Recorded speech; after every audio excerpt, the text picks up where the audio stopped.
की आराधना स्तुति शुरू करेंगे और भजन संहिता 146 का 1 और 2 पंक्ति पढ़ेंगे। यहाँ की स्तुति करो हे मेरे मन, यहोवा की स्तुति कर।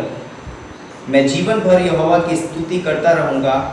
जब तक मैं बना रहूँगा तब तक मैं अपने परमेश्वर का भजन गाता रहूँगा। आइए हम प्रार्थना करते हैं। परमेश्वर पिता, हम धन्यवाद देते हैं इस खूबसूरत समय के लिए, इस दिन के लिए धन्यवाद देते हैं तेरी उपस्थिति के लिए जो आज हमारे बीच में है। और हम जानते हैं पिता परमेश्वर कि तू हमसे प्रेम करता है और तूने हमें उस दुनिया की भीड़ से चुना है पिता परमेश्वर, ताकि हम तेरी आराधना स्तुति कर सकें पिता परमेश्वर।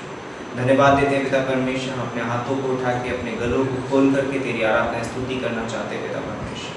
तूने कहा है कि तू ऐसे आराधकों को ढूंढता है जो तेरी आराधना आत्मा और सच्चाई से करे पिता परमेश्वर। हमारे आत्मा और दिल और हमारे दिमाग पे पिता परमेश्वर तेरा कब्जा हो पिता परमेश्वर। तू नियंत्रित कर और तू हमसे अपनी महिमा दे पिता परमेश्वर। ऐसी हम प्रार्थना करते हैं, धन्यवाद देते हैं, तेरे नाम को ऊंचा उठाते हैं। सभा को तेरे हाथों में सौंपते हैं पिता परमेश्वर। आने वाले वचन को भी तेरे हाथों में सौंपते हैं। आराधना स्तुति हर एक एक्टिविटीज़ को तेरे हाथों में सौंपते हैं पिता परमेश्वर। प्रभु यीशु मसीह के नाम से मांगते हैं, आमीन। Praise the Lord. तो सदा मैं स्तुति करूंगा, सदा मैं सेवा करूंगा। सदा मैं स्तुति करूंगा, हालेलुया। सदा मैं सेवा करूंगा, हालेलुया।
जीवन है तू,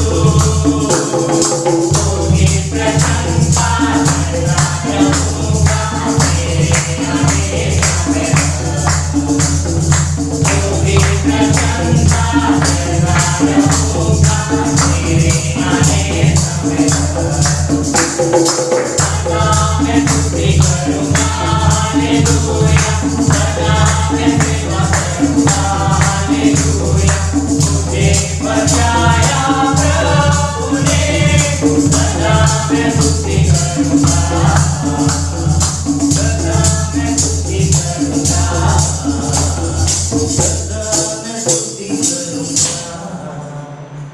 यस परमेश्वर, तू अनादि है पिता परमेश्वर, तू अनंत काल का पिता है, तू महान है, तू सर्वशक्तिमान है, तू हमको बचाने के लिए उस स्वर्ग का राज छोड़कर इस धरती पर आया। धन्यवाद देते पिता परमेश्वर, धन्यवाद देते तेरे नाम को ऊंचा है, तू हमारा चरवाहा है। यस, हम इस गीत को कहेंगे, यहोवा चरवाहा। यहोवा चरवाहा मेरा, कोई घटी मुझे नहीं है, हरी चराइयों में मुझे स्नेह से चराता वो है। यहोवा चरवाहा मेरा,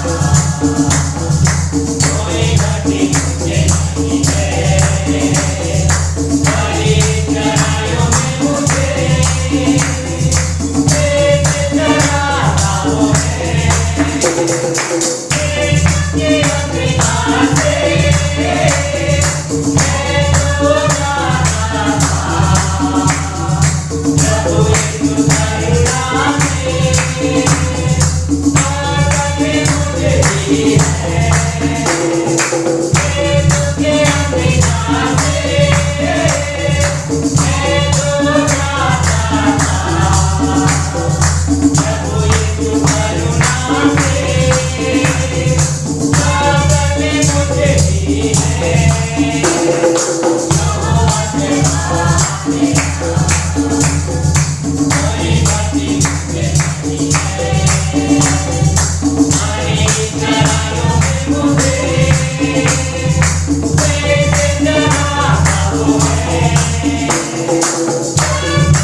सारे आदर और आराधना के योग्य प्रभु।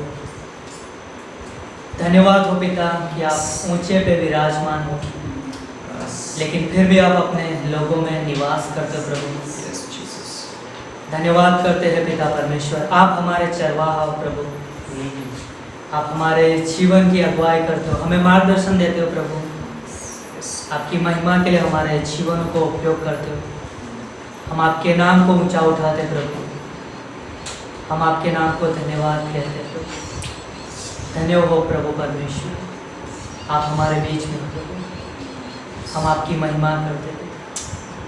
धन्यवाद हो राजा परमेश्वर, आपकी महिमा हो प्रभु। धन्यवाद। तेरे नाम के लिए जिए हम, तेरे नाम के लिए जिए हम, तेरे नाम के लिए जिए हम, तेरे नाम के लिए जिए हम, तेरे नाम के लिए जिए हम। तू बड़े मैं घटूं, मेरे जीवन से महिमा तुझे मिले। तू बड़े मैं घटूं, मेरे जीवन से महिमा तुझे मिले। स्तुतियों के बीच में विराजमान प्रभु, तू बड़े और मैं घटूं। स्तुतियों के बीच में विराजमान प्रभु, तू बड़े और मैं घटूं। तू बड़े मैं घटूं, मेरे जीवन से महिमा तुझे मिले। तू बड़े मैं घटूं, मेरे जीवन से महिमा तुझे मिले। यीशु नाम में है चंगाई, यीशु नाम में है रिहाई, यीशु नाम में है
मेरा जीवन तेरा खुदा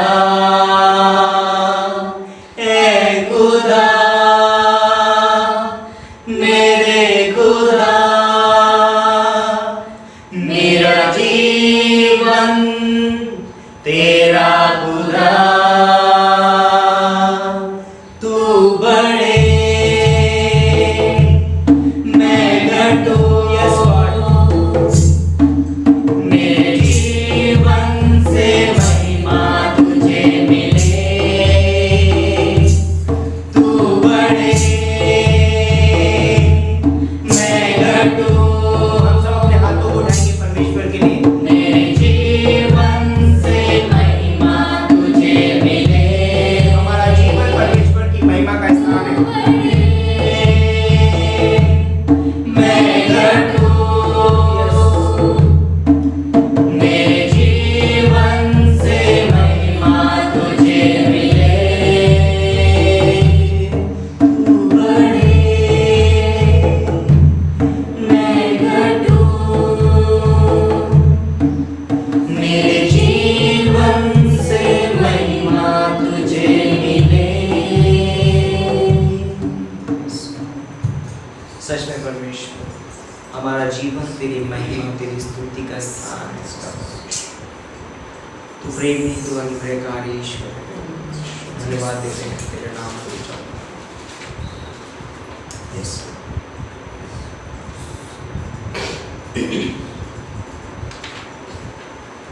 उस समय हम अपने मनों में शांत हैं।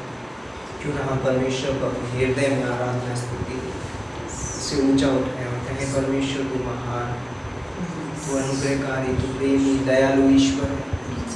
सच में परमेश्वर तूने हमें बचाया है, छुड़ाया है पिता परमेश्वर हमारे पापों से। तूने हमारी अगुवाई की है सच्चाई के मार्ग में पिता परमेश्वर। यस गॉड, सच में परमेश्वर तू महान है। हम इसी को लेकर के हम गीत गाएंगे, करते हैं तेरी मस्ती।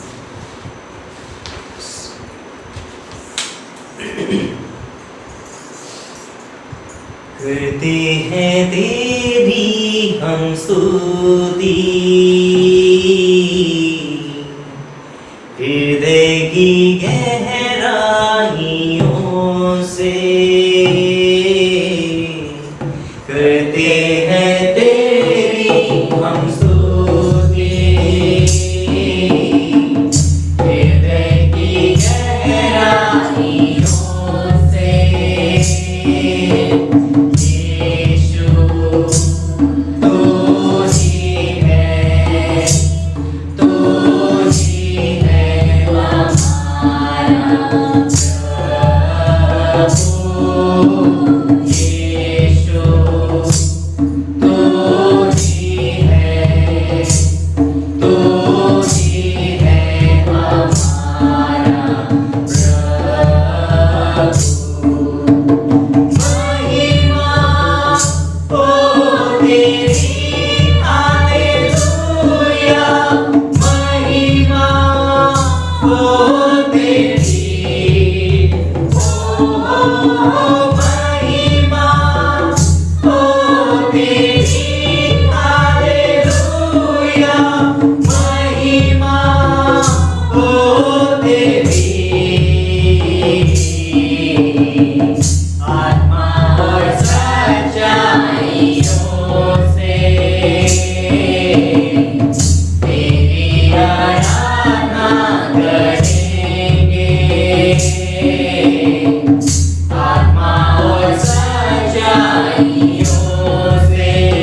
परमेश्वर पिता धन्यवाद देते हैं। सच में परमेश्वर पिता आपकी महिमा के योग्य परमेश्वर पिता धन्यवाद देते हैं। परमेश्वर पिता आपके नाम को जिसका है परमेश्वर पिता, सच में परमेश्वर पिता आप जीवित परमेश्वर पिता धन्यवाद देते हैं परमेश्वर पिता, धन्यवाद देते हैं परमेश्वर पिता।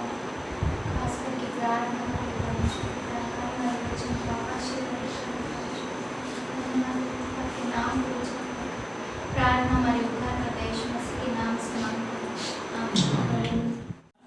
है ना। तो सच में क्यों ना हम परमेश्वर के लिए धन्यवाद दें तालियों के साथ कि परमेश्वर ने अभी तक हमको संभाला, है ना।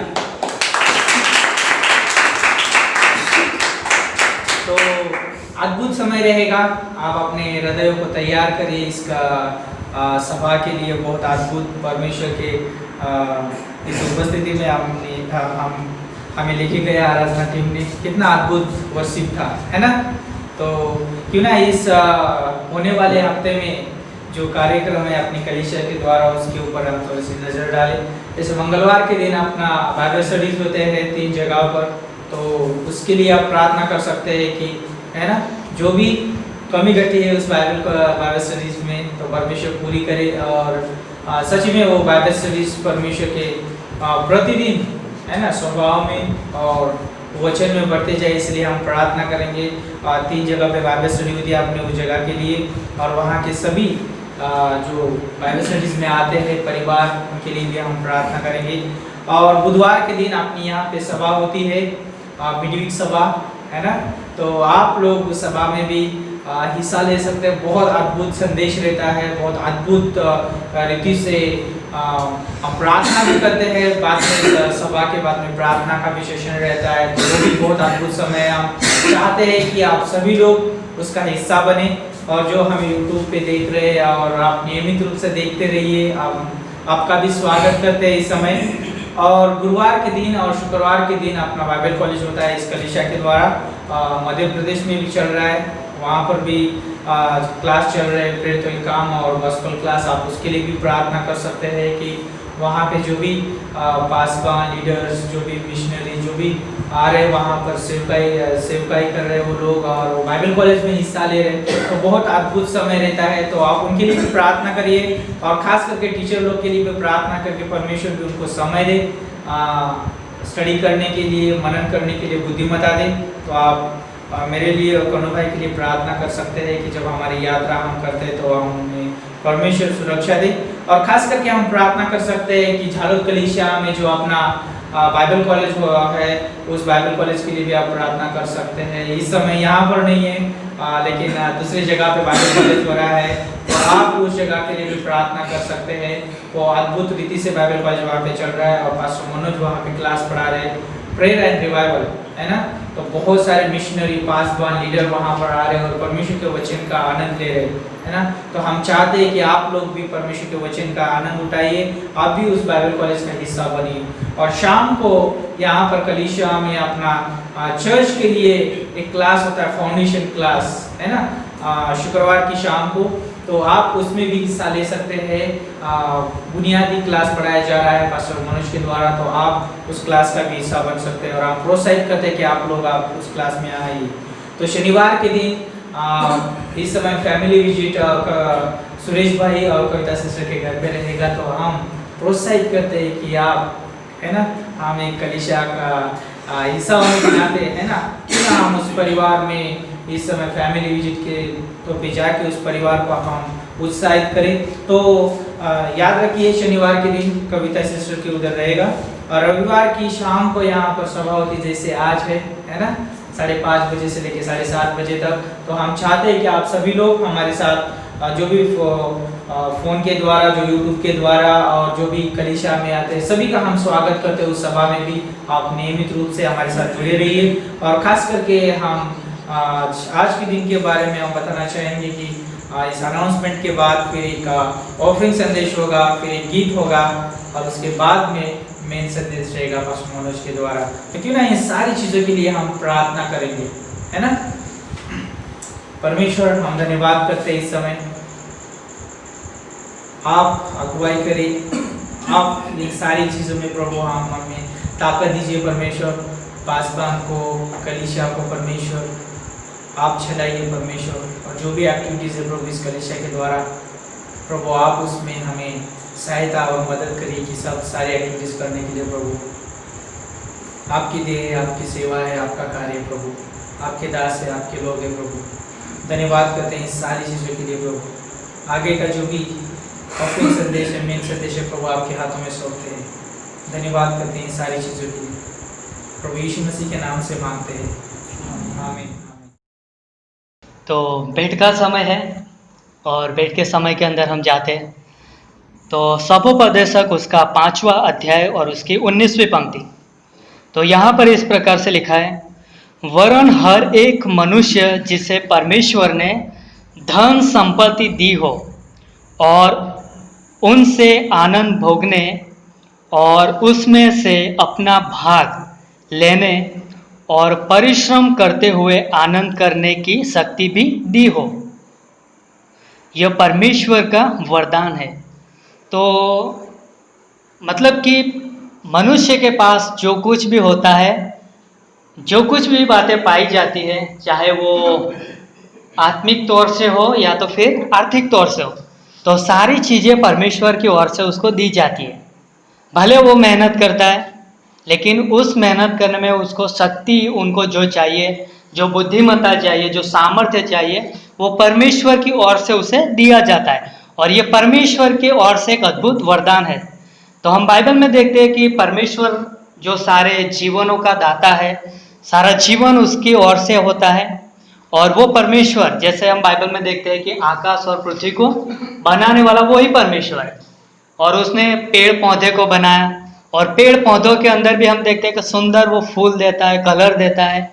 और हम देखते हैं कि और क्या चीज़ें हैं कि परमेश्वर ने जैसे कि पशु पंछी प्राणी भी बनाए, तो परमेश्वर उनका भी पालन पोषण करता है, उनकी भी प्रत्येक जरूरतों को पूरा करता है। तो परमेश्वर ने मनुष्य को भी बनाया और उसको मिट्टी से बनाया, और परमेश्वर ने उसको अपने जीवन का श्वास फूका। और परमेश्वर ने जब उनको श्वास फूका तो वो परमेश्वर की ओर से, परमेश्वर का आत्मा के द्वारा वो जीवित हो गए। और परमेश्वर ने उसे सारी प्रकार के सामर्थ्य दिया है, परमेश्वर ने सारी प्रकार की आशीष भलाई परमेश्वर ने उनको दिया है। तो वो परमेश्वर जो हमसे प्रेम करता है, वो परमेश्वर, जैसे हम देखते हैं कि मनुष्य ने पाप किया, परमेश्वर से वो रहित हो गया, लेकिन फिर भी परमेश्वर ने उसके लिए अपना जीवन दे दिया, उसके लिए अपना जीवन का बलिदान दे दिया। तो परमेश्वर की ओर से हमें नया जीवन मिला है, उस परमेश्वर की ओर से हमें सारी आत्मिक आशीष से भी मिला है। चाहे आत्मिक आशीष हो, आर्थिक आशीष हो, सारी आशीषों का कारण परमेश्वर है। तो ये परमेश्वर हमसे प्रेम करता है, और इसीलिए हमारे पास जो कुछ भी है, हम उन सारी चीज़ों को उसकी महिमा के लिए, उसको धन्यवाद देने के लिए, उसका आदर सम्मान करने के लिए सारी भेंटों को हम उसके पास लेके आते हैं। तो हम जानते हैं कि यह समय भेंट का समय है, और हम जानते हैं कि इस भेंट के समय में हम अपनी भेंटों के द्वारा परमेश्वर के राज्य के लिए, परमेश्वर के कार्य के लिए लेके आता है। तो परमेश्वर ने जो कुछ भी दिया है उसके द्वारा हम परमेश्वर को धन्यवाद देते हैं, उसके नाम को धन्य कहते हैं और उसकी महिमा करते, उसकी आराधना करते हैं। तो क्यों ना ये समय है, तो इस समय में हम अपनी भेंटों के द्वारा उसके पवित्र नाम को आदर दें, उसकी महिमा करें, और हम अपनी भेंटों के द्वारा उसको सम्मान करें। तो आइए हम प्रार्थना करते इस समय। स्वर्गीय बुद्धिमत्ता से भरे हुए परमेश्वर, हम धन्यवाद देते हैं, आप हमसे प्रेम करते हो, आपने हमें आत्मिक आशीषों से भरा है प्रभु, सच्चे आनंद, सच्ची शांति की से भरा है पिता। धन्यवाद हो कि आपकी उपस्थिति निरंतर हमारे बीच में बनी रहती है, और होने देना इस भेंट के समय में हम अपनी भेंटों के द्वारा प्रभु आपको आदर दें। धन्यवाद करते इस समय के लिए, और आज की सभा के लिए प्रभु धन्यवाद देते हैं। आगे का हर एक समय आपके हाथों में सौंपते हैं। ये प्रार्थना यीशु मसीह के नाम से मांगते हैं, आमीन।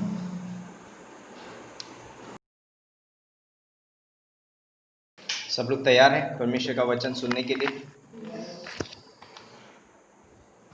ओके। भाई हम पंक्ति पढ़ते हैं। रोमियो की किताब उसका 5वां अध्याय और उसकी 19 से लेके 21वीं पंक्ति तक।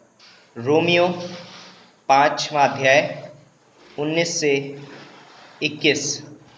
Romans chapter 5 verse 19 to 21 and chapter 6 verse 1 to 2। अध्याय 6 1 से 2 भी। ओके, पंक्ति पढ़ते हैं। यहाँ पर इस प्रकार से लिखा है, क्योंकि जैसा एक मनुष्य के आज्ञा ना मानने से बहुत लोग पापी ठहरे, वैसे ही एक मनुष्य के आज्ञा मानने से बहुत लोग धर्मी ठहरेंगे। और व्यवस्था बीच में आ गई कि अपराध बहुत हो, परंतु जहाँ पाप बहुत हुआ वहाँ अनुग्रह उससे भी कहीं अधिक हुआ। कि जैसा पाप ने मृत्यु फैलाते हुए राज्य किया, वैसा ही हमारे प्रभु यीशु मसीह के द्वारा अनुग्रह भी अनंत जीवन के लिए धर्मी ठहराए हुए राज्य करें। ओके, 6वां अध्याय 1 और 2 पंक्ति। सो हम क्या कहें? क्या हम पाप करते रहें कि अनुग्रह बहुत हो? यहाँ सवाल पूछता है पौलुस, और दूसरी पंक्ति में उसका जवाब भी देता है, कदापि नहीं। हम पाप के लिए मर गए तो फिर आगे को उसमें क्यों कर जीवन बिताएं? ओके, इफिसियों का 2 अध्याय और उसकी पहली पंक्ति। इफिसियों का 2 अध्याय और उसकी पहली पंक्ति। और उसने तुम्हें भी जिलाया जो अपने अपराधों और पापों के कारण मरे हुए थे। वाह। आइए हम प्रार्थना करते हैं। परमेश्वर पिता, हम धन्यवाद देते हैं इस खूबसूरत समय के लिए, इस दिन के लिए। धन्यवाद देते हैं तेरे प्रेम, तेरे अनुग्रह के लिए, तेरी दया के लिए पिता परमेश्वर। खासकर हम इस समय में प्रार्थना करते हैं, तू मेरे मुख को छू, इसे पवित्र कर। इससे मेरे नहीं पिता परमेश्वर, परंतु तेरे वचन निकले। अपने वचन के द्वारा तू अपने लोगों से बातें कर, पवित्र आत्मा के द्वारा अगुवाई करो पिता परमेश्वर। धन्यवाद देते हैं, सारा आदर महिमा तुझे देते हैं। महिमा तुझे मिले पिता परमेश्वर, प्रभु यीशु मसीह के नाम से मांगते हैं, आमीन। तो आज हम जिस विषय पे बात करेंगे वो है अनुग्रह, परमेश्वर का अनुग्रह। यीशु मसीह कहता है, माई grace is sufficient for the, मेरा अनुग्रह तेरे लिए काफ़ी है ना। तो आज हम इस विषय पे बात करेंगे, परमेश्वर का अनुग्रह, यानी कि मेरा अनुग्रह तेरे लिए काफ़ी है। तो रोमियो की किताब हमने पढ़ा 5वां अध्याय और 19 से 21 तक की एक मनुष्य की दशा क्या थी और कैसे उस दशा में वो पड़ा हुआ था, है ना। और अनुग्रह क्या हुआ, बीच में आ गया। हर एक व्यक्ति इस दुनिया में पापी है, और हम जानते हैं जितने लोग भी इस दुनिया में जन्म लेते हैं वे सब आदम में जन्म लेते हैं, पहले आदम में। और उसकी वजह से बोलते हैं कि वो पापी हैं, क्योंकि पहला आदम ने परमेश्वर की आज्ञा का उल्लंघन किया और वो पापी ठहरा। क्योंकि पाप करना ये नहीं है कि मैं बहुत बड़ा किसी का खून कर दूं या मैं डकैती डाल दूं या लूट लूं कुछ, लेकिन पाप करना वो है जब मैं परमेश्वर की आज्ञा का पालन नहीं करता हूं, ये भी पाप है। यदि मुझे कुछ पता है कि ये करना उचित है और मैं उस उचित कार्य को भी नहीं करता हूं, ये भी पाप है। और यहाँ पर आदम ने परमेश्वर की आज्ञा का उल्लंघन किया, है ना। उसने उस फल को खाया जो परमेश्वर ने उसको आज्ञा दी थी कि तू इस फल को मत खाना। और उसकी वजह से बोलता है कि क्योंकि एक मनुष्य के द्वारा क्या आज्ञा ना मानने से बहुत लोग क्या हुए, पापी ठहरे। क्योंकि जब जिसने भी हम जन्म लेते हैं, जितने भी लोग इस धरती पे जन्म लेते हैं, वो आदम में जन्म लेते हैं, पुराने पापी स्वभाव में जन्म लेते हैं, और वो व्यक्ति क्या है, पापी है। और बोलता है कि पाप जगत में फैल गया।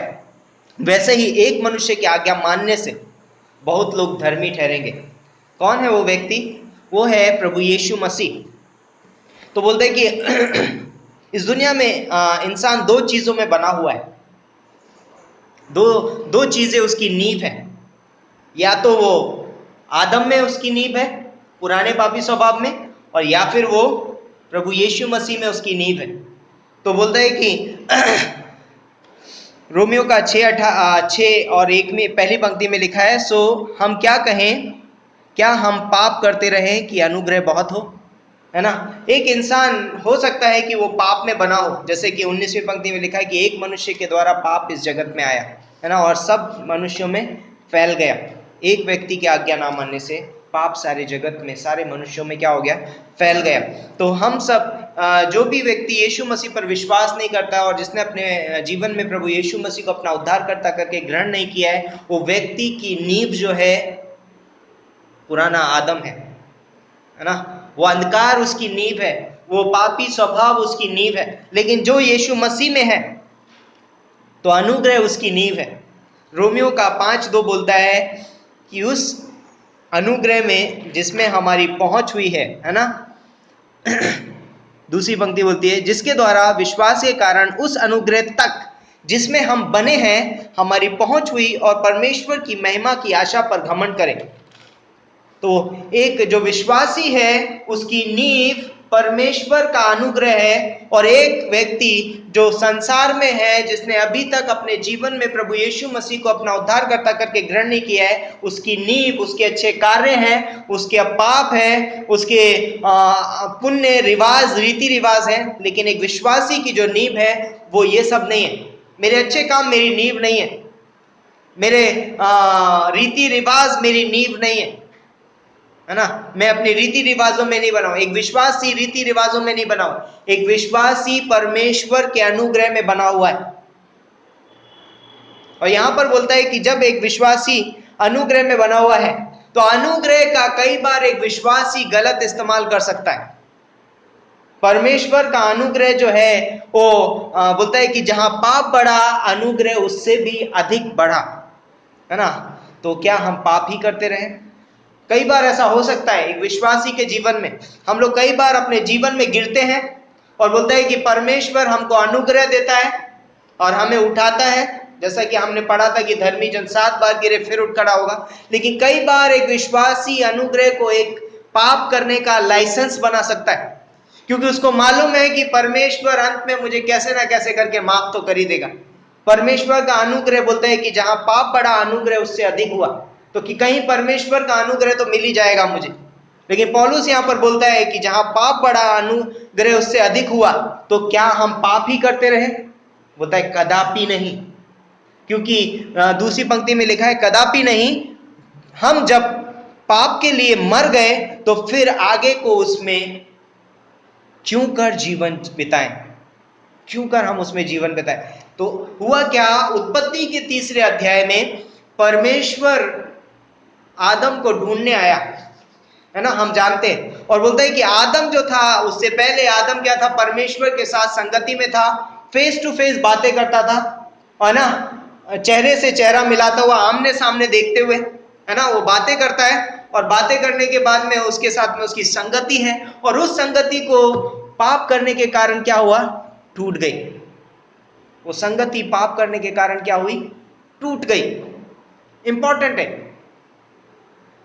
आदम परमेश्वर से मुड़ गया, परमेश्वर आदम से नहीं मुड़ा, है ना। जब लूका के 15वें अध्याय में जब पुत्र घर छोड़कर गया तो पुत्र अपनी पीठ घुमाकर पिता के घर से दूर गया। पिता उसकी ओर मुंह करके खड़ा रहा और उसका इंतजार करता रहा। घूमने की जरूरत पिता को नहीं परंतु पुत्र को थी। और जिस दिन पुत्र अपनी स्थिति में घूमा पिता की ओर, उसी दिन वो जीवित हो गया। इसीलिए पिता लूका के 15वें अध्याय में बोलता है, पिता बोलता है कि ये मर गया था अब जी उठा है। वाई, क्यों बोलता है ये? क्योंकि एक व्यक्ति जब परमेश्वर से फिर गया, जब एक व्यक्ति परमेश्वर से, बोलता है कि जब आदम ने परमेश्वर की आज्ञा का उल्लंघन किया, उसने परमेश्वर से अपना मुंह फेर लिया और उसकी ओर पीठ कर दी। बोलता है कि जिसकी ओर हम होते हैं हम उसके लिए जीवित होते हैं, लेकिन जिसके लिए हम पीठ किया है उसके लिए हम मर गए। यीशु मसीह इसीलिए बोलता है कि मैं ना तुम्हें कभी छोड़ूंगा और ना कभी त्यागूंगा, यानी कि ना मैं तुम्हारा हाथ छोड़ूंगा कभी और ना मैं तुम्हारी ओर अपनी पीठ करूंगा कभी। परमेश्वर का वायदा है, परमेश्वर हमारी ओर कभी पीठ नहीं करेगा, वो कभी नहीं छोड़ेगा हमको, कभी नहीं त्यागेगा। हम कितने भी बुरे क्यों ना हो, परमेश्वर हमसे प्रेम करता है, परमेश्वर का अनुग्रह काफी है हमें बचाने के लिए। तो बोलता है कि जब आदम ने पाप किया वो परमेश्वर के लिए मर गया, लेकिन जैसे ही एक व्यक्ति, हम सब पापों के कारण परमेश्वर के लिए मरे हुए थे, है ना। यीशु मसीह ने, परमेश्वर ने कहा भी था वहां पर कि जिस दिन तू इस फल को खाएगा उस दिन अवश्य मर जाएगा, क्योंकि तू महिमा से रहित हो जाएगा, तेरा मुंह मेरी ओर से फिर जाएगा, तू मुझे देख नहीं पाएगा, क्योंकि मैं पवित्र परमेश्वर हूं, मैं महिमावान परमेश्वर हूं। और जब तक हमारे जीवन में पाप है हम परमेश्वर को नहीं देख सकते। एक भी व्यक्ति इस धरती पे कभी भी ये ना सोचे कि वो अपने अच्छे कर्मों से स्वर्ग चला जाएगा, क्योंकि पवित्र परमेश्वर को एक पापी व्यक्ति कभी नहीं देख सकता। और उसकी वजह से वो क्या हुआ, परमेश्वर के लिए मर गया। लेकिन जैसे ही प्रभु यीशु मसीह इस धरती पे आया, और यूहन्ना 3:16 में परमेश्वर ने एक वायदा किया, क्या वायदा है उसने, परमेश्वर ने जगत से ऐसा प्रेम रखा कि उसने अपना इकलौता पुत्र दे दिया, ताकि जो कोई इस पे विश्वास करे वो नाश ना हो परंतु अनंत जीवन पाए। और यहां पर प्रभु यीशु मसीह ने हमें अनंत जीवन दिया, और वो जीवन बोलता है कि अगर यूहन्ना का 1 अध्याय पढ़ेंगे तो वहां पर लिखा है कि वो जीवन मनुष्य की ज्योति बना। हम अंधकार में थे, हम पापों में मरे हुए थे, लेकिन जैसे ही एक व्यक्ति यीशु मसीह पर विश्वास करता है, अपना भरोसा उसके ऊपर रखता है और कहता है कि यीशु मसीह मैं पापी हूं और मैं आपको अपने जीवन में अपना उद्धारकर्ता करके ग्रहण करना चाहता हूं, और जैसे ही वो इस बात को बोलता है वो जीवित हो जाता है। अब वो परमेश्वर को देख सकता है, अब वो प्रभु यीशु मसीह परमेश्वर की उपस्थिति को अपने जीवन में महसूस कर सकता है ना। यीशु मसीह कहता है कि जिसने मुझे देखा उसने पिता को देखा। हम परमेश्वर को देख सकते हैं क्योंकि परमेश्वर ने अब हमें क्या किया है, जिलाया है। किसके द्वारा, अनुग्रह के द्वारा। वर्ष यहां पर बोलती है कदापि नहीं, क्योंकि जब हम पाप के लिए मर गए तो आगे को उसमें क्यों कर जीवन बिताएं। जब एक व्यक्ति यीशु मसीह पे अपना विश्वास रखता है, अपना उद्धारकर्ता करके ग्रहण करता है, वो क्या होता है, वो पाप से मुड़ जाता है और वापस परमेश्वर की ओर आ जाता है, और अब वो परमेश्वर के साथ संगति करता है, फेलोशिप करता है। इब्रानियों की किताब में लिखा है कि उसने हमारे लिए एक मार्ग खोल दिया है ना। आओ हम अनुग्रह के सिंहासन के पास या बांध कर चले, जिससे हम पर जरूरत के समय पर क्या हो, दया हो। हमारे लिए मार्ग खुल गया है, हमारे लिए एक स्वर्ग का द्वार खुल गया है। हर एक व्यक्ति जो यीशु मसीह पर विश्वास करता है वो परमेश्वर के पास पहुंच सकता है। यूहन्ना का 14:6 में यीशु मसीह बोलता है कि मार्ग, सत्य, जीवन मैं ही हूं, बिना मेरे द्वारा कोई पिता के पास नहीं पहुंच सकता। हम पिता के पास नहीं पहुंच सकते थे, लेकिन जैसे ही हम यीशु मसीह पर विश्वास करते हैं हम पिता के पास पहुंच जाते हैं। बोलता है कि स्वर्ग और पृथ्वी का सारा अधिकार मुझे दिया गया है ना। और ये इसीलिए यीशु मसीह वादा करके गया यूहन्ना के 14वें अध्याय में और 16वें अध्याय में कि मैं जाता हूँ और तुम्हारे लिए जगह तैयार करता हूँ, जिससे मैं जहाँ रहता हूँ वहाँ तुम भी रहो। तो एक व्यक्ति जब यीशु मसीह पर विश्वास करता है, उस अनुग्रह के द्वारा उसके लिए एक द्वार खुल जाता है और अब वो स्वर्ग के अंदर जा सकता है। तो अब जब हम यीशु मसीह के लिए जीवित हैं तो हम क्यों कर पाप में जीवन व्यतीत करें, क्यों कर एक विश्वासी उस स्थान पर वापस जाए जहां से वो निकाला गया है। क्या कोई व्यक्ति जेल में वापस जाना पसंद करेगा यदि वो जेल से छुड़ाया गया हो? कितने लोग चाहते हैं कि मैं जेल में वापस जाऊं? पाप एक मनुष्य के लिए एक जेल है। पाप मेरी आजादी को छीन लेता है। पाप मुझे परमेश्वर के साथ सोचने से रोक देता है। पाप मेरे संबंधों को खराब कर देता है। पाप मुझे परमेश्वर की उपस्थिति से दूर लेकर जाता है। पाप मुझे बोलता है कि मुझे अलगाव यानी कि अलग कर देता है। तो यहाँ पर कुछ चीजें हैं जो हम देखेंगे आज इस संदेश के दौरान कि परमेश्वर का अनुग्रह हमारे लिए क्या है, और जब एक मनुष्य पाप में है तो वो क्या है। तो बोलता है कि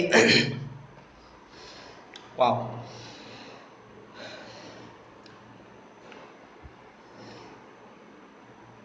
तो बोलते हैं कि जब हम यीशु मसीह पर विश्वास करते हैं, हम उसके साथ एक हो जाते हैं, जुड़ जाते हैं। जब हम बोलते हैं कि आदम ने पाप किया तो वो परमेश्वर से अलग हो गया, लेकिन जैसे ही हमने परमेश्वर पर विश्वास किया यीशु मसीह पर, हम फिर से यीशु मसीह में एक हो गए और हम पापों के लिए क्या हो गए? मर गए। अभी हमें जिस चीज़ के लिए मरे हुए हैं उस चीज़ के बारे में सोचने की ज़रूरत नहीं है ना। एक मरा हुआ व्यक्ति कभी भी सोचता नहीं है, मरे हुए व्यक्ति की कोई योजनाएं नहीं होती। तो हम किसके लिए मर गए हैं? पाप के लिए मर गए हैं, और लेकिन यीशु मसीह में अभी हम क्या हैं? जीवित हैं। ओके,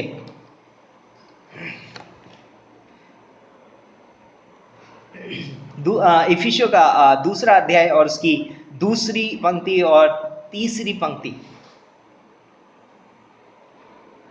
क्या लिखा है यहाँ पर? जिनमें तुम पहले इस संसार की रीति पर और आकाश के अधिकार के हाकिम अर्थात उस आत्मा के अनुसार चलते थे जो अब भी आज्ञा ना मानने वालों में कार्य करता है। इनमें हम भी सब के सब पहले अपने शरीर की लालसाओं में दिन बिताते थे और शरीर और मन की मनसाएं पूरा करते थे, और लोगों के समान स्वभाव ही से क्रोध की संतान थे। परंतु चौथी पंक्ति बोलती है, परंतु परमेश्वर ने जो दया का धनी है अपने उस बड़े प्रेम के कारण जिससे उसने हमें प्रेम किया है, जब हम अपने अपराधों के कारण मरे हुए थे तो हमें मसीह के साथ जिलाया, अनुग्रह ही से तुम्हारा उद्धार हुआ है। ऐसा बोलता है, प्रेम के कारण उसने हमको क्या कर दिया? जिला दिया। और बोलता है कि उसके साथ हमारी सहभागिता हो गई। अब हमारी सहभागिता प्रभु यीशु मसीह के साथ हो गई है। तो बोलता है कि अब हमारे पास एक नया नैतिक जीवन है, और वो नैतिक जीवन निम्न बातों पर आधारित है। हमारे पास एक नया नैतिक जीवन है। पहले हमारे पास अनैतिकता का जीवन था। हम बोलते कि अपराधों में मरे हुए थे, लालसाओं में दिन बिताते थे, बहुत कुछ करते थे। लेकिन अब हमारे पास एक नया नैतिक जीवन है, और वो जीवन इन बातों पर आधारित है। किन बातों पर? नंबर 1, यीशु मसीह के साथ हमारे एकीकरण। हम यीशु मसीह में एक हो गए। हमारे यीशु मसीह में एक हो जाने पर निर्भर है। जब हम यीशु मसीह में एक हो जाते हैं, हमारे पास एक नया नैतिक स्वभाव है। हमारी सोच बदल जाती है, हमारे कार्य करने का तरीका बदल जाता है, क्योंकि अब मैं पाप में नहीं हूं, अब मैं यीशु मसीह में हूं, है ना। यीशु मसीह कैसे सोचता है? फिलिप्पियों का 2 अध्याय क्या बोलता है ना? जैसा मसीह यीशु का स्वभाव था वैसा ही तुम्हारा भी स्वभाव हो। रोमियो का 6:1-14 आप पढ़ सकते हैं, उसके लिए पंक्ति लिख सकते हैं, अब बाद में आप पढ़ लीजिए। दूसरा पॉइंट है जिसमें हम बात कर सकते हैं, हमारा व्यक्तित्व। हमारा जो व्यक्तित्व है अब धार्मिकता का दास है। किसका दास है? पहले हम सब पाप के दासत्वता में थे, पाप के गुलाम थे, पाप में थे, लेकिन अब जब मैंने यीशु मसीह पर अपना विश्वास रख दिया है, अब मेरे जीवन में क्या हो गया है? व्यक्तित्व जो है मेरा, अब मेरा व्यक्तित्व परमेश्वर की धार्मिकता का दास बन गया। ये आपको मिलेगा रोमियो का 6:15-23 में। अभी हमारा जो व्यक्तित्व है, अब मेरा व्यक्तित्व पाप का गुलाम नहीं है, अब मेरा व्यक्तित्व परमेश्वर की धार्मिकता का क्या है? दास है। और तीसरा पॉइंट है कि हम मसीह के साथ वैवाहिक एकीकरण हो गया हमारा। यानी मानो हम मसीह के साथ, हमारी क्या हो गई? शादी हो गई, मेल मिलाप हो गया, है ना। यीशु मसीह ने कहा कि कलीसिया क्या है? उसकी दुल्हन है और मैं उसका दूल्हा हूं। यीशु मसीह हमारा दूल्हा है, हमारा उसके साथ विवाह हो गया है ना। और बयाने के रूप में हमको क्या दिया गया है? पवित्र आत्मा। जैसे एंगेजमेंट में अंगूठी पहनाई जाती है ना, मंगनी हो जाती है, तो अभी हमारी मंगनी हो गई है यीशु मसीह के साथ में, और एक दिन वो हमको लेने के लिए आएगा। यूहन्ना 14 में उसने बोला है कि मैं एक दिन तुम्हें लेने के लिए आऊँगा। ये वायदा है परमेश्वर का, और उसने वायदे के रूप में हमको वो अंगूठी, वो पवित्र आत्मा हमको दिया है। और उसने कहा कि मैं तुम्हें अनाथ नहीं छोड़ूंगा, मैं तुम्हें अंगूठी दे के जा रहा हूँ, पवित्र आत्मा। और वो आज हमारे साथ है, और बोलता है कि हमारा एकीकरण हुआ है। रोमियो का 7वां अध्याय 1-6 पंक्ति आप पढ़ सकते हैं उसके लिए। ओह वाह, यहाँ पर ये पॉइंट लिखा है रोमियो का 6वां अध्याय और उसकी दूसरी पंक्ति का बा पाठ अगर आप पढ़ेंगे तो बोलता है कि पाप के लिए मर गए, पाप के लिए मर गए। जो मृत्यु है ना, मृत्यु शब्द जो है वो अलगाव लेकर के आती है ना, सेपरेशन बोलते हैं इंग्लिश में, सेपरेशन, अलगाव लेकर के आती है। और वो अलगाव क्या है? कुछ अलगाव है। नंबर 1, शारीरिक मृत्यु आत्मा से शरीर का अलगाव है। शारीरिक मृत्यु आत्मा से शरीर का अलगाव है। याकूब का 2:26 आप पढ़ सकते हैं उसके लिए। जब बोलते हैं कि जब हमारा शरीर जब हमारे छोड़ देता है, जब मृत्यु आ जाती है हमको, शारीरिक मृत्यु, तो क्या होता है? हमारा शरीर हमारा आत्मा हमारे शरीर को क्या करता है? छोड़ देता है, अलगाव हो जाता है, अलग हो जाते हैं दोनों। दूसरी जो मृत्यु है वो ये है आत्मिक मृत्यु। आत्मिक मृत्यु वो है जब आदम ने परमेश्वर की आज्ञा का उल्लंघन किया और परमेश्वर ने उससे कहा था कि जिस दिन तू इस फल को खाएगा उस दिन अवश्य मर जाएगा, और वो आत्मिक मृत्यु है। और वो आत्मिक मृत्यु कहाँ पर मिलती है? इफिसियों का 2:1, हम अपने अपराधों के कारण, पाप के कारण मरे हुए थे। और वो है एक व्यक्ति का परमेश्वर से अलगाव। एक व्यक्ति परमेश्वर रहित हो जाता है। रोमियो का 3:23 बोलता है कि सबने पाप किया और परमेश्वर की महिमा से रहित हो गए, है ना, परमेश्वर से अलगाव।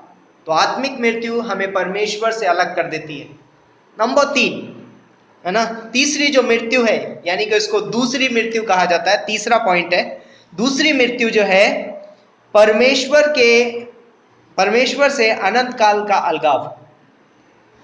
दूसरी मृत्यु जो है परमेश्वर से अनंत काल के लिए एक व्यक्ति अलग हो जाता है, अनंत काल के लिए, और वो है नरक। यदि कोई व्यक्ति यीशु मसीह पर विश्वास नहीं करेगा, वो क्या होगा? अनंत काल के लिए परमेश्वर से अलग हो जाएगा। प्रकाशित वाक्य 20:14 पढ़ लीजिए। प्रकाशित वाक्य 20:14, ये दूसरी मृत्यु है। ओके, प्रकाशित वाक्य 20:14,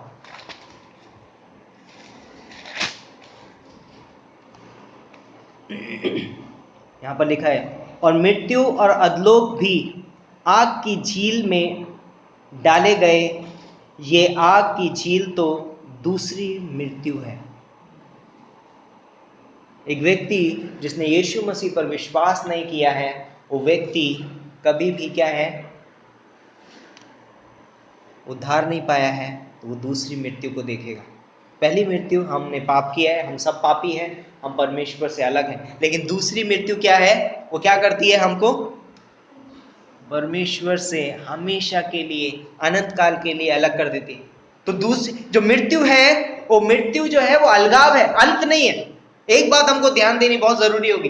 कई बार हम सोचते हैं कि मृत्यु अंत है, लेकिन मृत्यु अंत नहीं है, मृत्यु अलगाव है। सिर्फ एक व्यक्ति अनंत काल के लिए बनाया गया है, आप और मैं अनंत काल के लिए। और जो हम अगर मृत्यु होगी, स्वाभाविक मृत्यु जो शारीरिक मृत्यु है, शरीर आत्मा से शरीर का अलगाव। दूसरी जो मृत्यु है, जो प्रभु यीशु, आत्मिक मृत्यु जो है वो परमेश्वर से एक मनुष्य का अलगाव जो पाप के कारण हो जाती है। लेकिन दूसरी जो मृत्यु है ना, दूसरी मृत्यु वो भी अलगाव है, अंत नहीं है। किसी भी व्यक्ति का अंत नहीं होगा, क्योंकि वो व्यक्ति अनंत काल के लिए आग की झील में तड़पता रहेगा। ऐसा नहीं है कि आग की झील में क्या जुप खत्म हो गया और फिर खत्म कहानी। इसीलिए बोलते हैं, इसीलिए परमेश्वर चाहता है कि प्रत्येक व्यक्ति क्या हो? उद्धार में आए। अगर खत्म हो जाता तो परमेश्वर इतना ज्यादा टेंशन नहीं लेता, क्योंकि परमेश्वर ने जो जीवन हमको दिया है वो कभी नष्ट नहीं होगा, नष्ट नहीं हो सकता, है ना। हमारे अंदर एक जीवन है ना, परमेश्वर ने मनुष्य के अंदर एक जीवन डाला है साधारण, और वो जीवन क्या होगा? यदि उसने प्रभु यीशु मसीह को ग्रहण किया तो वो जीवन अनंत काल तक सुखी रहेगा, आनंद में रहेगा, स्वर्ग के अंदर परमेश्वर के साथ में। लेकिन अगर वो मर गए अपने पापों में तो क्या होगा? नरक चला जाएगा, हमेशा के लिए नरक चला जाएगा। और वो मरेगा नहीं, नष्ट नहीं होगा, लेकिन वहां पर परमेश्वर से हमेशा के लिए, अनंत काल के लिए उसका अलगाव हो जाएगा। ओके, चौथा अलगाव जो है, चौथा जो अलगाव है, पाप के प्रति मृत्यु। पाप के प्रति मृत्यु, व्यक्तिगत जीवन में पाप की प्रभुता की सामर्थ्य से अलगाव। जब एक व्यक्ति पापों के लिए मर जाता है, जैसे कि हमने पढ़ा रोमियो का 6:2 में, कि जब एक हम पापों के लिए मर गए तो फिर आगे को उसमें क्यों कर जीवन बिताएं। तो बोलता है कि जब एक व्यक्ति पापों के लिए मर गया तो उसका क्या हुआ, पापों के प्रति मृत्यु जो है व्यक्तिगत जीवन में पाप की प्रभुता की सामर्थ्य से अलगाव। हमेशा के लिए हम क्या हो जाते हैं, अलगाव हो जाता है हमारा पाप की सामर्थ्य से। उसके लिए आप पंक्ति लिखते सकते हैं रोमियो का 6:14। 3 प्रकार के अनुग्रह हैं बाइबल में। बाइबल में 3 प्रकार के अनुग्रह हैं। नंबर 1 सामान्य अनुग्रह, जो हम देखते हैं इस दुनिया में। आज बारिश हुई तो कहाँ कहाँ हुई?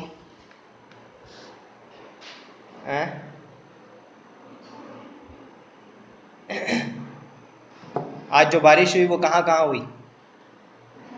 झालोद में। क्या स्पेसिफिक किसी के घर के ऊपर हुई और किसी के घर पे नहीं हुई? ऐसा है? सूरज जब सुबह निकलता है तो किसी के घर पे निकलता है और किसी के घर पे नहीं निकलता है। ये है सामान्य अनुग्रह। परमेश्वर धर्मी और अधर्मी दोनों के ऊपर अपना सूर्य उदय करता है, दोनों को वर्षा देता है ना, दोनों को वर्षा देता है। ओके, तो सामान्य अनुग्रह जो हमें मत्ती का 5:45 में मिलेगा, परमेश्वर का सामान्य अनुग्रह जो वो धर्मी और अधर्मी दोनों पर मेघ बरसाता है और दोनों पर अपना सूर्य उदय करता है। दूसरा अनुग्रह है, और यह अनुग्रह जो है इसमें हमें स्वीकार करने का वो नहीं है, कंडीशन नहीं है कि आपको स्वीकार करना पड़ेगा। बारिश होती है, आपको ये नहीं होता है, आप ये कहते हो परमेश्वर अगर हाथ नहीं फैलाए तो बारिश मेरे घर पे नहीं गिरेगी, ऐसा नहीं होता है। ये अनुग्रह मानो ऐसा अनुग्रह है कि आप कुछ नहीं करते हो और सामने वाला आपके अकाउंट में पैसे ट्रांसफर कर देता है। आप उसको निकाल नहीं सकते, आप उसको रोक भी नहीं सकते। और यदि मुझे बोलता है अकाउंट में पैसे भेजने किसी को, तो वो सामने वाला रोकेगा नहीं, अरे मुझे पैसे खींचने पड़ेंगे। ऐसा होता है क्या? नहीं। ये परमेश्वर का क्या है, सामान्य अनुग्रह। आप ग्रहण करें या ना करें, ये आपके अकाउंट में जमा हो गया है ना। आप इसको पहचाने या ना पहचाने, ये आपके अकाउंट में ग्रहण हो गया है ऑलरेडी। बहुत सारे लोग इस दुनिया में पहचानते नहीं है कि ये परमेश्वर का अनुग्रह है कि उनके घर पे सूरज चमक रहा है। तो बहुत सारे लोग जानते नहीं है कि ये जो वर्षा हो रही है ये परमेश्वर का अनुग्रह है, लेकिन फिर भी परमेश्वर देता है ना। जरूरी नहीं है कि हमारे नॉलेज में हो कि मुझे अनुग्रह को जानना जरूरी, लेकिन ये सामान्य अनुग्रह में बोलता है परमेश्वर यूं ही देता है। दूसरा अनुग्रह है सर्वोच्च अनुग्रह।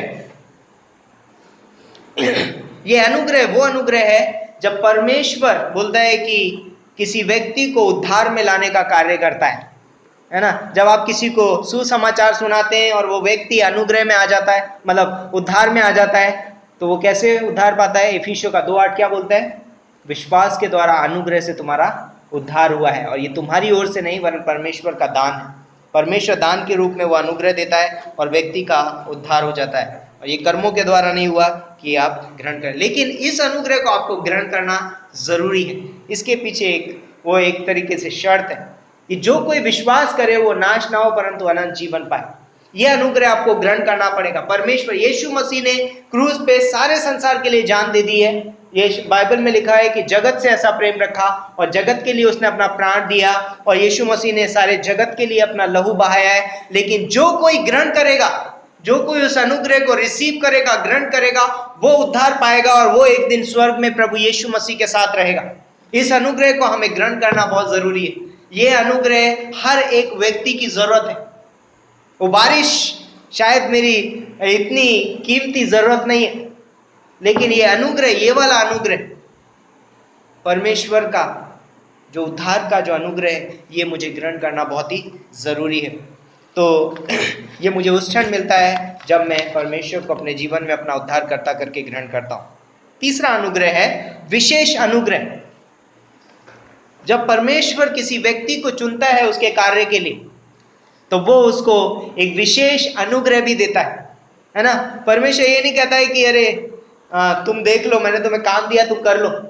लेकिन परमेश्वर उस कार्य को करने के लिए भी बोलता है कि मैं तुझे क्या दूंगा, अपना विशेष अनुग्रह दूंगा। सुलेमान ने जब मंदिर बनाया, परमेश्वर ने उसको विशेष अनुग्रह दिया, एक बुद्धिमत्ता दी सोचने की, कार्य करने की। जब यूसुफ मिस्र में था, परमेश्वर ने उसे विशेष अनुग्रह दिया। कोई भी व्यक्ति काबिल नहीं है, कोई भी व्यक्ति सिद्ध नहीं है, परमेश्वर का अनुग्रह ही है जो हमें सिद्ध बनाता है। हम खुद से नहीं कर सकते। तो परमेश्वर हर एक कार्य को करने के लिए हमें क्या करता है, विशेष अनुग्रह देता है। जब आप परीक्षाओं से गुजरते हैं, परमेश्वर उस समय हमको क्या देता है, विशेष अनुग्रह देता है। जब हम अपनी कठिन बीमारी से गुजरते हैं, परमेश्वर उस समय हमको विशेष अनुग्रह देता है। अय्यूब के जीवन में जब वो परीक्षा से गुजर रहा था, परमेश्वर ने उसको विशेष अनुग्रह दिया, है ना। ये बोलता है कि अय्यूब की काबिलियत नहीं थी, ये परमेश्वर का अनुग्रह था कि वो उस परीक्षा में स्थिर रह सका। ऑफ कोर्स अय्यूब का जीवन बहुत खरा था। अय्यूब बहुत ही परमेश्वर का भय मानने वाला था, उसके तुल्य पूरी पृथ्वी पे कोई व्यक्ति नहीं, लेकिन वो उस परिस्थिति में स्थिर रह सका, ये परमेश्वर का अनुग्रह है। बहुत अद्भुत है। परमेश्वर हमें हर एक परिस्थिति के लिए हमें एक विशेष अनुग्रह देता है। यदि आज हम लालसाओं से गुजरते हैं या तकलीफ से गुजरते हैं या बीमारी से गुजरते हैं, परमेश्वर हमें उसमें उठने के लिए एक विशेष अनुग्रह देता है। परीक्षा सताव के समय परमेश्वर हमें एक विशेष अनुग्रह देता है। पौलुस बोलता है, पौलुस जो परमेश्वर का चुना हुआ पात्र है अन्य जाति के लिए, वो पौलुस बोलता है दूसरा कुरिन्थियों का 12वां अध्याय और उसकी 8वीं पंक्ति में क्या बोलता है। दूसरा कुरिन्थियों 12वां अध्याय और उसकी 8वीं पंक्ति। दूसरा कुरिन्थियों 12:8। यहां पर लिखा है, इसके विषय में मैंने प्रभु से 3 बार प्रार्थना की कि मुझसे ये दूर हो जाए। कोई परेशानी थी, है ना। और 6ठी और 7वीं पंक्ति में आप पढ़ेंगे तो उसकी परेशानी आपको पता चलेगी। यहां लिखा हुआ है, 7वीं पंक्ति पढ़ देते हैं। और इसलिए कि मैं प्रकाशों की बहुतायत से फूल ना जाऊं, मेरे शरीर में एक कांटा चुभाया गया, अर्थात शैतान का एक दूत की मुझे घूंसे मारे ताकि मैं फूल ना जाऊं। और इसके विषय में मैंने 3 बार प्रार्थना की कि प्रभु क्या है, ये मुझसे दूर हो जाए। परंतु परमेश्वर का क्या आंसर मिला पता है। 9वीं पंक्ति पढ़िए। और उसने मुझसे कहा, मेरा अनुग्रह तेरे लिए बहुत है, क्योंकि मेरी सामर्थ निर्बलता में सिद्ध होती है। इसलिए मैं बड़े आनंद से अपनी निर्बलताओं पर घमंड करूंगा कि मसीह की सामर्थ मुझ पर छाया करती रहे। इंपॉर्टेंट है।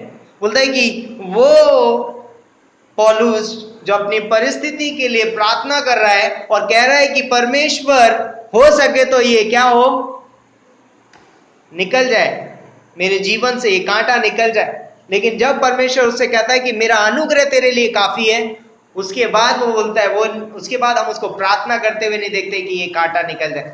उसके बाद बोलता है कि उसके जीवन में एक संतुष्टि आ जाती है। उसके जीवन में अब वो उस कांटे की ओर नहीं देख रहा है, उस परिस्थिति की ओर नहीं देख रहा है, परंतु अब वो परमेश्वर के अनुग्रह की ओर देख रहा है। और वो अनुग्रह उसको सामर्थ्य प्रदान करता है उस परिस्थिति में खड़े रहने के लिए।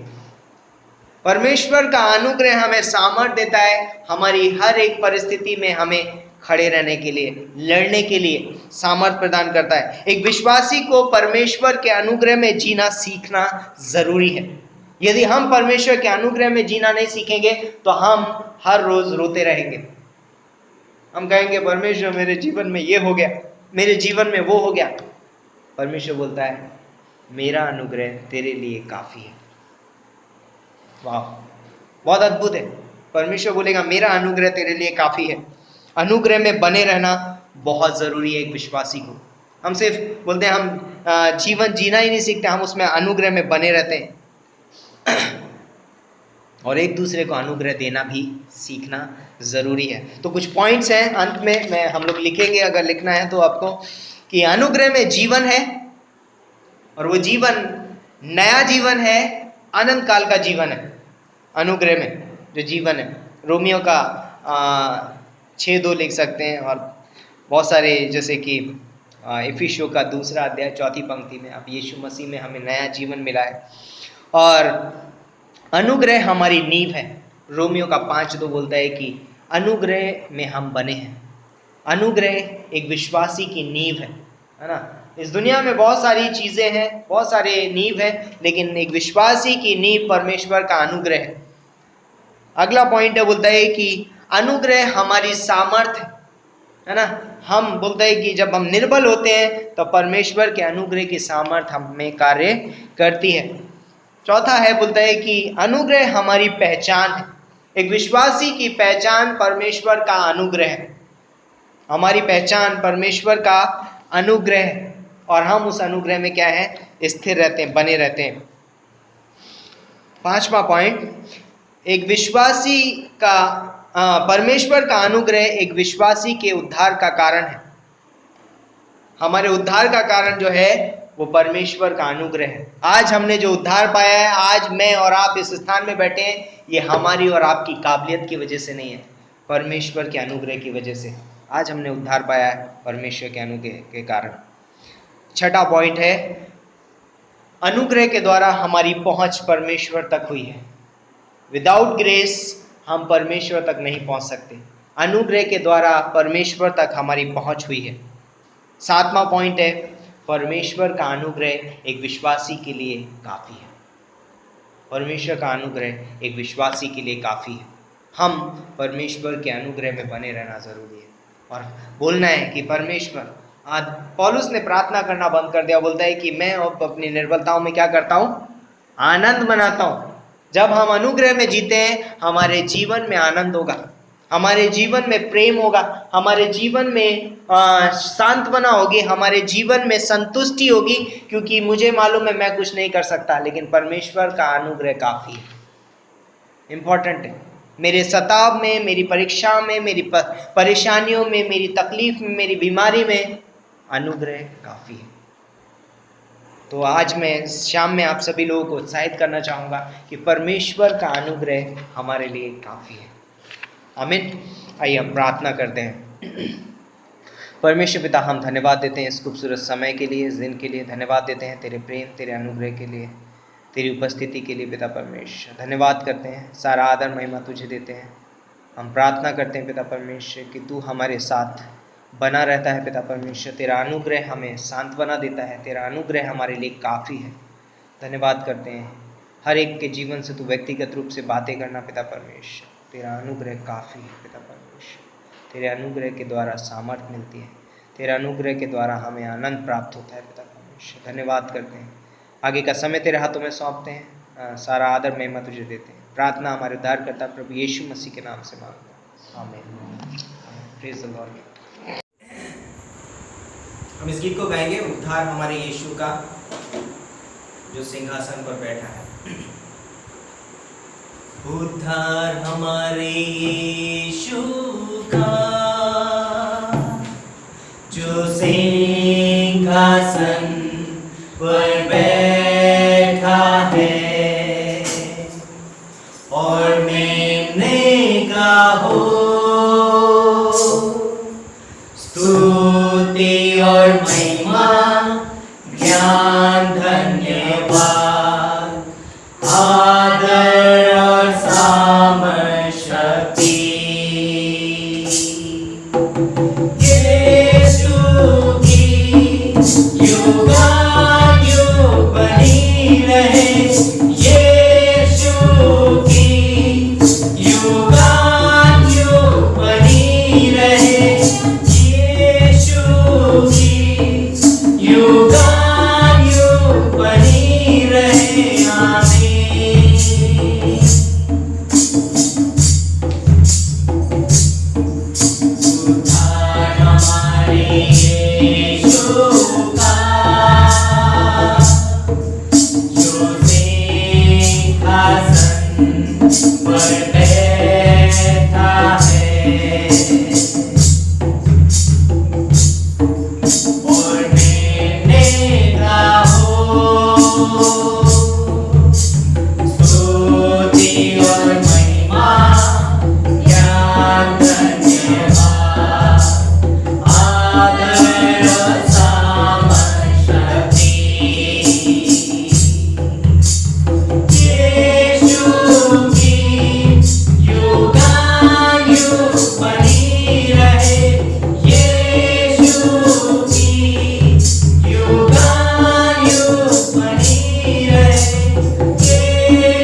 और महिमा के योग्य पिता परमेश्वर, धन्यवाद करते हैं प्रभु, आप स्वर्गों के स्वर्ग में विराजमान हो, लेकिन वो अनुग्रह जो हम पर प्रकट हुआ पिता परमेश्वर, धन्यवाद करते हैं कि हम अपने पापों में, अपने अपराधों के अंदर मरे हुए थे, लेकिन धन्यवाद देते हैं पिता परमेश्वर कि आपने अद्भुत अनुग्रह हम पर प्रकट किया, कि आपके पुत्र में आपने हमें जिलाया प्रभु। धन्यवाद देते हैं नया जीवन देने के लिए, स्वर्गीय जीवन देने के लिए प्रभु। हम आपकी महिमा करते, हम आपकी बड़ाई करते प्रभु। होने देना पिता परमेश्वर, उस विशेष अनुग्रह में जीने के लिए आप हमें सामर्थ्य देना पिता परमेश्वर, हमें बल देना पिता परमेश्वर, ताकि हम इस नए जीवन की नई चाल चल सके प्रभु, आपकी महिमा के लिए। होने देना पिता परमेश्वर, अनुग्रह में बने रहने के लिए आप हमारी सहायता कीजिए, ताकि हम अपने जीवन को आनंद के साथ, खुशी के साथ आपकी महिमा में जी सके प्रभु। इसलिए आप हमें प्रोत्साहित कीजिए, सामर्थ्य दीजिए, बल दीजिए प्रभु। वैसे हमारी प्रार्थना है पिता। धन्यवाद करते हैं आज के अद्भुत आपके संदेश के लिए प्रभु, आपके वचन के लिए, जो हमारे लिए अनुग्रह भरा वचन था पिता परमेश्वर, हमारे जीवन को उत्साहित करने के लिए, प्रोत्साहन देने के लिए प्रभु। धन्यवाद करते हैं पिता परमेश्वर। यहाँ पे आए हुए प्रत्येक भाई बहन को हम आपके हाथों में सौंपते हैं। आज के वचन के द्वारा प्रभु हर एक से उत्साहित रखना प्रभु, हर एक से बातें करना प्रभु, और होने देना आपकी महिमा के लिए। आप हमारे जीवन को तैयार करना, बनाना प्रभु, चलाना प्रभु।